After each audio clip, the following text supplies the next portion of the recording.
Hey, everybody, this is for Howard Carlin and others on Facebook who have this tendency of when they see a note from someone who is not their Facebook friend, they don't think to introduce themselves or say something pleasant.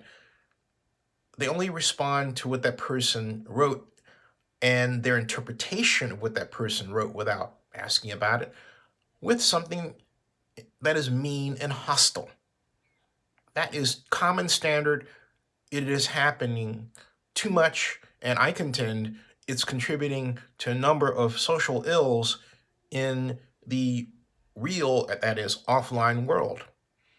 For example, you might take your bad feelings to the dinner table, and the person who is not accustomed to Facebook may not understand what you're upset about, and you don't think you should tell them because they wouldn't understand or think that such an exchange is ridiculous. And they would be correct, essentially. Okay? Stop doing that. If you don't have anything nice to say, don't interpret what you think the other person is trying to say. How about this? Don't say anything at all if you're not their Facebook friend. If you're a Facebook friend of theirs, you can do what I do. If the conversation appears contentious, I make a phone call. That's common standard rule.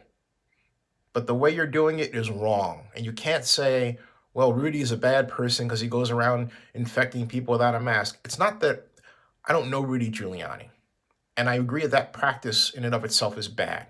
And I agree that he's done a number of things that are ridiculous on the whole, but it isn't going to stop me from saying, hey, I pray for him to get better, recover from the coronavirus, and, rediscover what being good means and what it's all about, and how he hasn't been that in a little bit, in my opinion. Okay.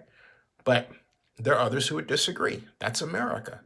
But don't attack a person that you don't know because you see something that you don't agree with. If anything, befriend them, introduce yourself, and then say, hey, what did you mean by that? Write something that's more thoughtful, but that way is not good. And I strongly, powerfully contend it is leading to a type of social problems and Karens and mistrust and everything else that's been going on in the real world over these past few years. In other words, let me put it this way: be nice. Subscribe to Zenny62 and bookmark oaklandnewsnow.com.